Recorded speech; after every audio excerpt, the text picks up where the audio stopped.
Here's my PhD student, Mahmoud Hussain, who will be defending his PhD thesis, PhD dissertation today. Mahmoud has joined us about 3.5 years ago in fall of 2014, and his PhD dissertation focuses on how to secure IoT devices, how to build an entire ecosystem for securing IoT devices. So without further ado, I ask Mahmoud to start talking about his thesis and explain the whole thing. Thank you. Thank you.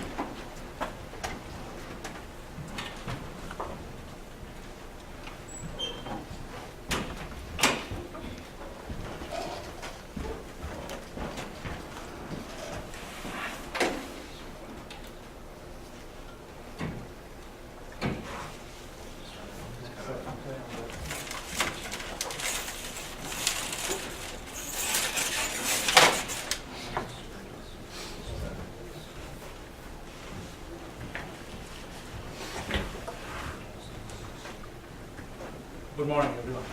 So as Dr. Hasan already did an introduction about me.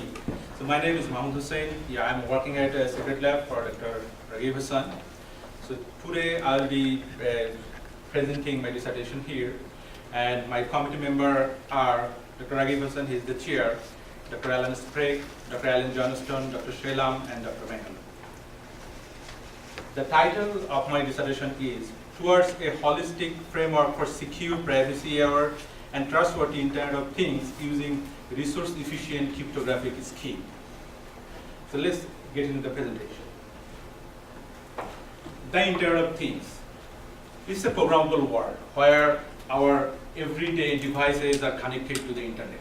For example, our smart car, our home appliances, consumer electronics, and even our wearable devices, and so on and so forth. So these devices are smart enough. They can make a decision. They can communicate to each other. Even sometimes they can communicate to us. So they perceive information and intelligent enough to understand what's going on around them. So here are some of the use cases. For example, smart home, smart transportation, and smart healthcare. It is estimated that there will be at least 20 billion IoT devices deployed in the market by 2020. And the spending on IoT-based solution, IoT services, devices, and platform will increase, and it will be at least $253 billion by 2021. So here we can see that, yeah, over the next 5 years, a billion of IoT devices will be deployed in the market. So already some IoT-based solutions are in the market. So some smart devices have already been deployed. A group of researchers from HP and WASP, they conducted a security survey on these smart devices. And they found that 90% of these devices raise privacy concern. By that means somehow they reveal user date of birth and name. And the interesting thing is that most of these devices do not encrypt their communication, even though they are exchanging some sensitive information. And these devices do not enforce a strong security credentials. They are vulnerable to account enumeration or password enumeration attacks. And even the devices expose web interface or web APIs. And these web APIs are also vulnerable to cross-site scripting and SQL injection attacks. And the services and software they are running and also are vulnerable to firmware reprogramming attacks.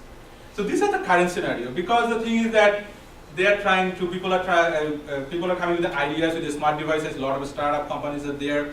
They're deploying their IoT-based solution. They're making money, but that's good. These things are making our life easier. But the problem is that the security issues they are not considering properly. Having said that, these are the real-life cases, real-world cases where actually some IoT devices has been compromised. A group of researchers from IoActive Lab, they have shown that they are able to compromise a Chrysler car that was connected to the internet. They were able to compromise, control the brake system and the transmission system. And even they are able to compromise consumer electronics or home appliances, for example, a smart refrigerator, and use it as a platform to send thousands of phishing emails. And one of the recent attacks is Mirai botnet. So here adversaries were able to compromise internet-connected cameras and were able to create a massive botnet that actually were used as a platform to perform a DDoS attack. Some cases are there also where industrial IoT devices has been compromised, like the PLC devices, programmable logic controller devices.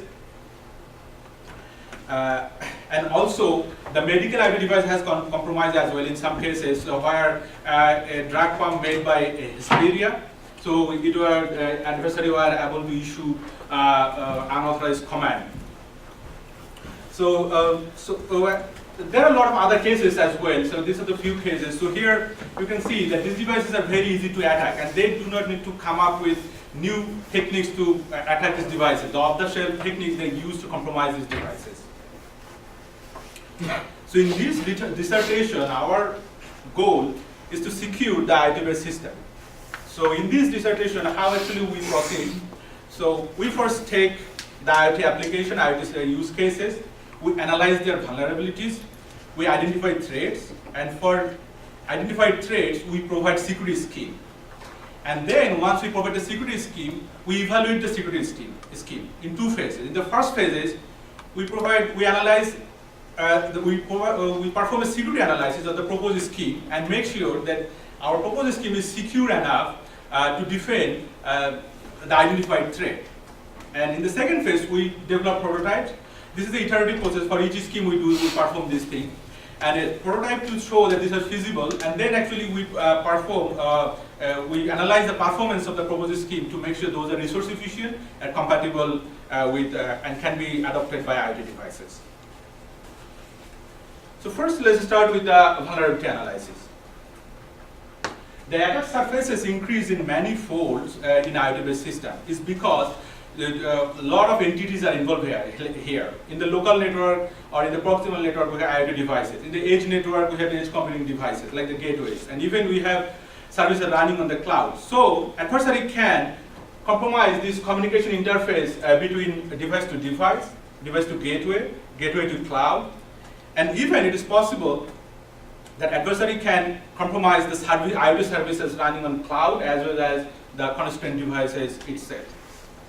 So based on this, our attack surface identification, we classify the attack in different categories. We classify the attack based on the device specification of the attacker device, based on the location of the attacker, either it is co-located with the device or it is co-located anywhere in the world. And the attacker capability to damage the information, they exchange on the fly and exchange information. So here is the outcome here. So now the question is that why the conventional security scheme cannot be used to defend this attack?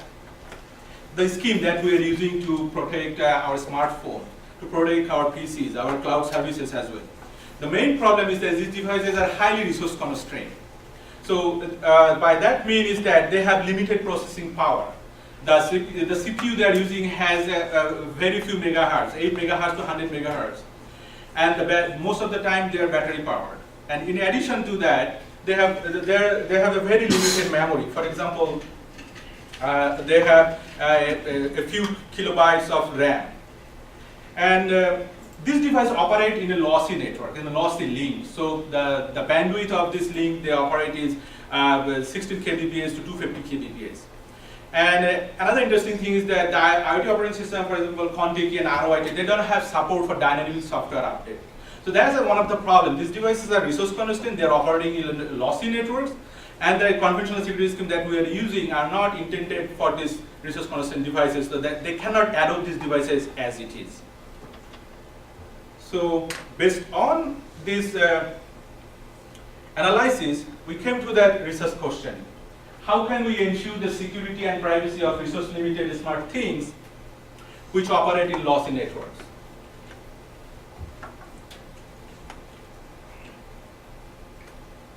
And we provide this hypothesis. Yes, we can ensure security, privacy, and trustworthiness of computation and communication that takes place in resource-constrained IoT devices and low power and lossy networks based on analytical evaluation of threat models and adoption of lightweight cryptographic schemes. So here our goal is to ensure the security of device, network, and the services. And we also want to ensure the privacy of identity, location, and the exchange information. And also the communication or interaction the device are doing among themselves. We want to ensure the trustworthiness of the communication so that this interaction can be used as evidence to investigate any cyber criminal cases in IoT environment. And the last thing is that lightweight. By lightweight it means the scheme that we will be proposing for resource-constrained devices. So this scheme should consume minimal energy. They should have a minimal computation cost, communication overhead, and also memory requirements. And in this dissertation, we propose a holistic security framework. We call it IoT Curator, that composed of 3 modules. One is protection, detection, and investigation. The protection modules is end-user security. It provides security of secure network admission, authentication, and privacy and the lightweight access control. And the detection module, it ensures the security of the network. It identifies fragmented network-based attacks and provide mitigation strategies. And the investigation module enables forensic investigation in IoT environment. This is the research roadmap. So the first thing is when a device comes to a network, it wants to join a network and acquire an IP address, right?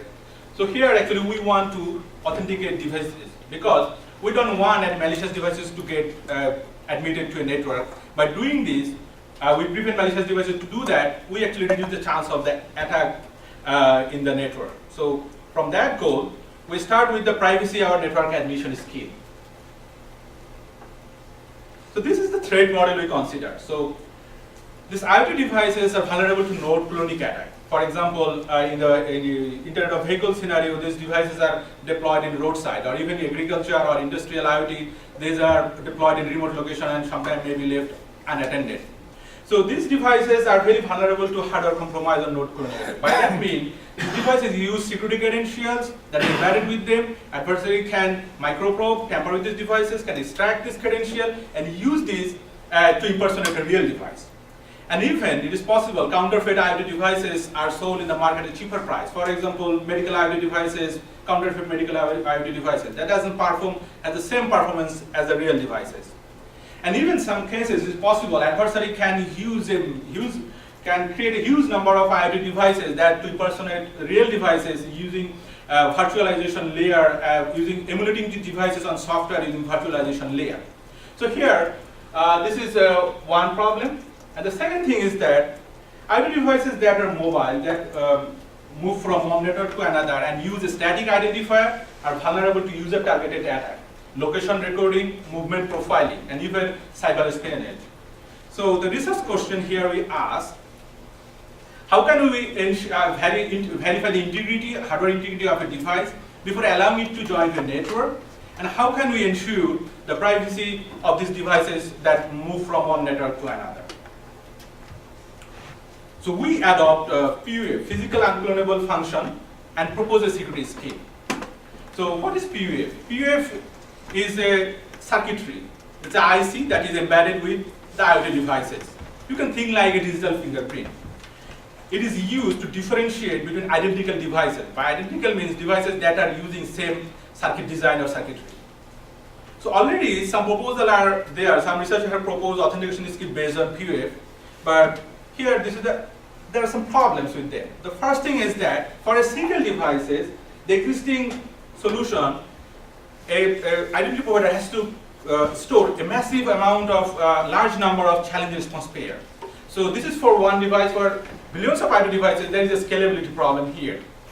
And the second thing is that none of this scheme consider the static identity use that are vulnerable to user targeted or cyber espionage. So we propose a PUF-based scheme that is scalable. So by scalable means we here actually the identity provider only needs to store a single pair of challenge response pair for a device. for one device. And we enable devices, we propose a mechanism that enable device to compute dynamic identities from network to network. So this is how it works. This is the enrollment phase. This is the first time a device is getting deployed in the market, and before that. So the devices embedded in the PUF, they are given the same challenge. All the devices are given the same challenge from the manufacturer point of view. So, and they generate the response. This is the PUF, this is like the fingerprint, for this digital fingerprint, for the same challenge, they will generate different responses. The very first response will be used as the identifier of this device. So here our idea is that we'll use the challenges as an identifier. We don't need any identifier to identify the device. And then this is the feedback circuit. The same response will go and feed to the PUF, and this will create a different response, unique response. And then this is how the challenge response pair will be stored. And the device will only store the challenges because it has the PUF. Using the challenge, it can generate the response. So now, how the authentication works? So this is the network admission phase. Devices are deployed in the market from the manufacturer side. It extracts the challenges from the device memory, execute the PUF, generate the response. It also generates two new responses, one challenge, one response that will be used in the future location. And then it updates the old challenge with the new challenge. It encrypts the old challenge and the new challenge, old response and new response, and then it sends to the identity provider. The identity provider identifies the device by using this challenge as identifier, retrieves the R from the database and decrypt it. It is a one-time pair encryption, and then it verifies the authentication of the device. And it also updates its challenge response pair. So that's it. This C prime, R prime will be used in the next location. Here comes the security analysis. So let's say a device is roaming from one location to another location. An adversary gains the device identity of the challenge. But the interesting thing is that the adversary no way to correlate that all this challenge corresponds to the same device, because the adversary doesn't have access to the PUF. It doesn't have the access to the PUF, it doesn't know the R1, R2, and Rn. And even the R1, R2, and Rn are sent in an encrypted way over the channel. So therefore, it cannot determine if all these identities belong to the same device. So we considered a delay PUF delay circuit as a PUF, and here actually we showed that our proposed scheme are able to minimize the number of XOR operation, hash, shift, and memory operation. And also we perform, we analyze the computation cost because we were able to reduce this number of operations, so it was faster than the contemporary schemes. But if you take a look here, there are two schemes that are more faster than our scheme, but the problem is that they do not provide good scalability. The server has to store a huge number of challenge response pair for them, and also they are not considered identity privacy. In addition to that, they only work for passive devices. For other IoT devices that are active and need two-way communication, mutual authentication, it cannot be applied there. So based on this, our work, we published a paper in Mobile Cloud.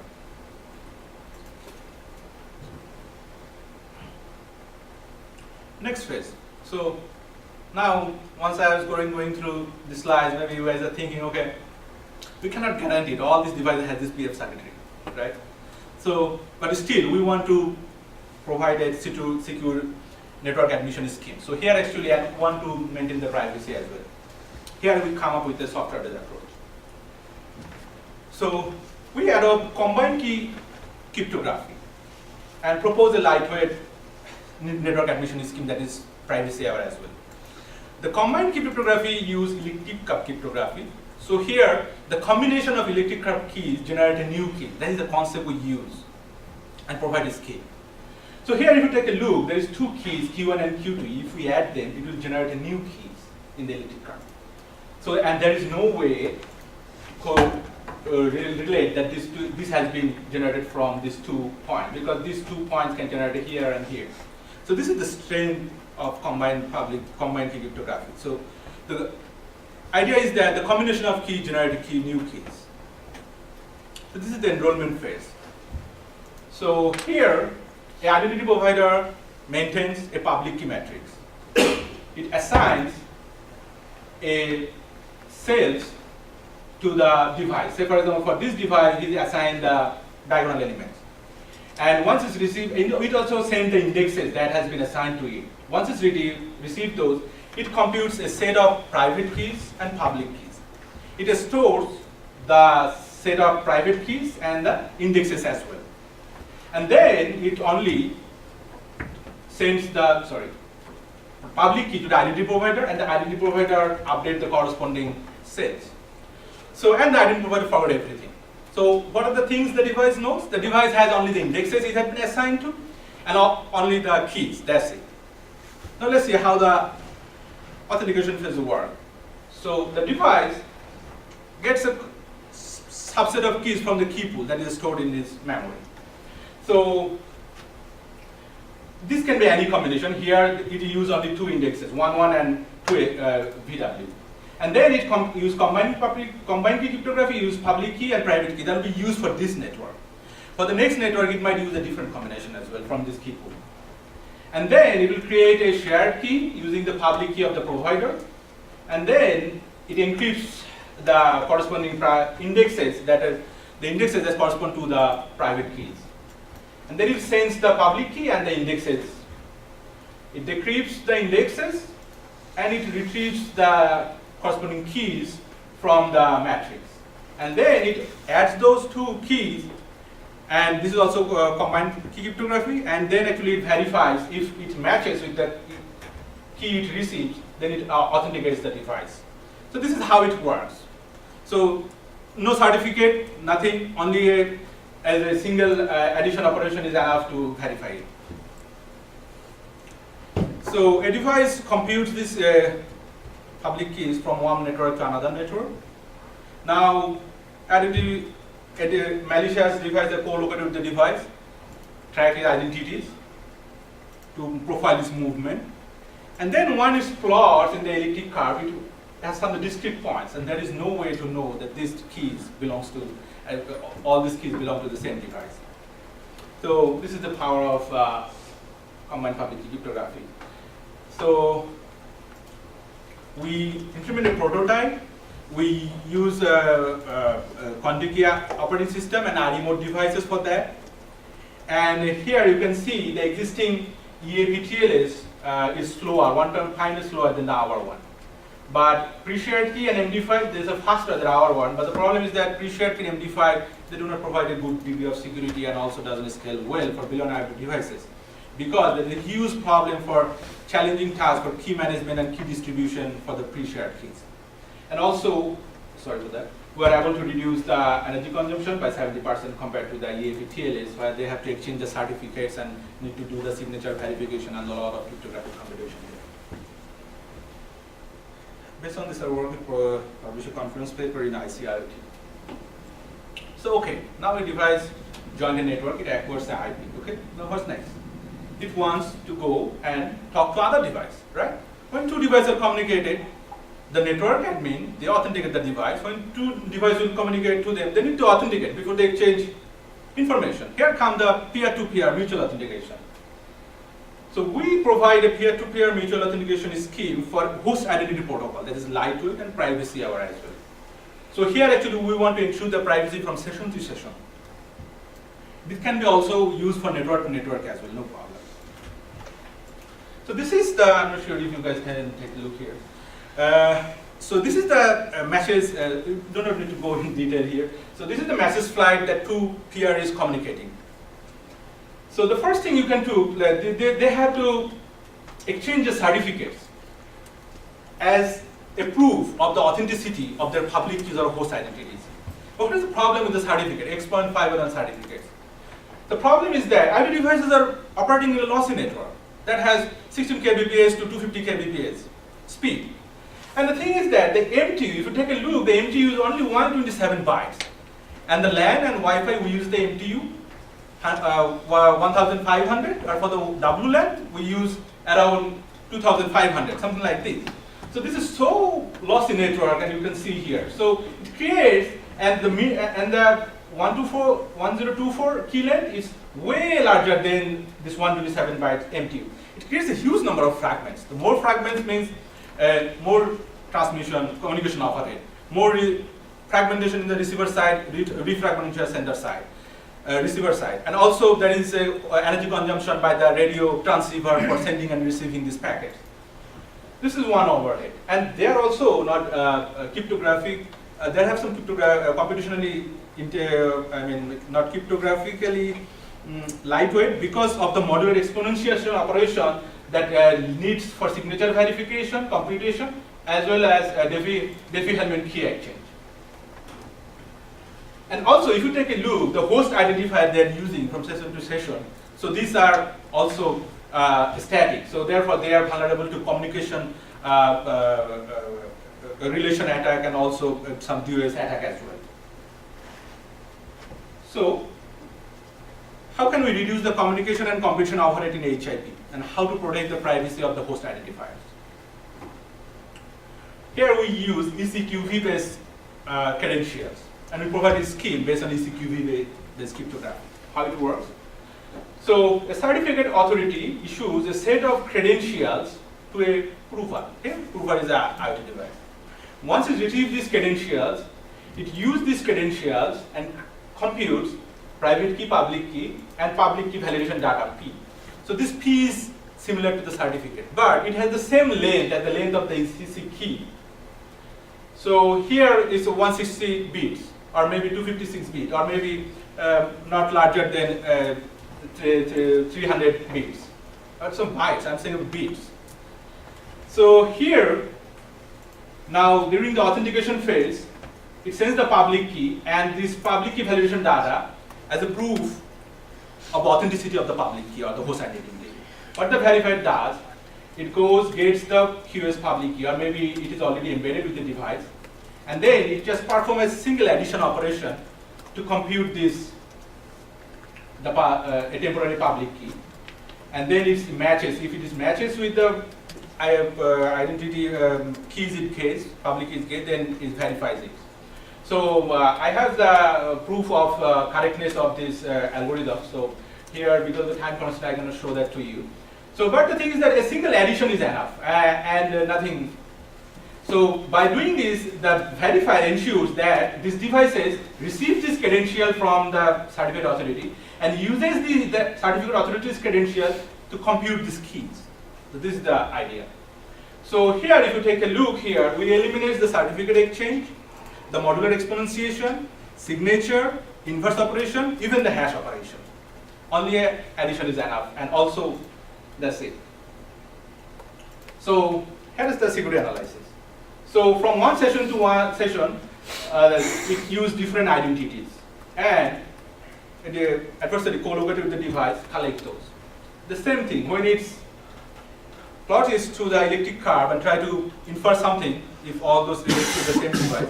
But these are discrete points, even the public key validation data and the public key. So there is, and also the adversary doesn't know this credential that is sent separately to the device and also the ephemeral random keys. So therefore, there is no way it can relate that all these identities belong to the same device.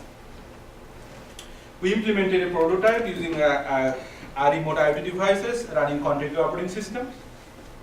And here you can see we were able to reduce significantly the communication overhead for the various HIP messages. And also, since we eliminate the matches, certificate exchange, and also then do not need to perform the computation in this operation, so it was able to run faster than the existing HIP-based authentication schemes. And also, we are able to reduce the energy consumption by the radio transceiver and also by the CPU because of the cryptographic operation and sending and receiving these large size certificates. This paper is under submission in SMP. So, okay, now two devices can authenticate to each other. Once they authenticate, the device wants to issue a command. It will send a request. And next, the device will try to verify that the sender, the client is authorized to perform a request. It might have a GET request, post request, it might have a get privilege but not post privilege. So the first we address is the user to device communication. Here, this is the constrained network, resource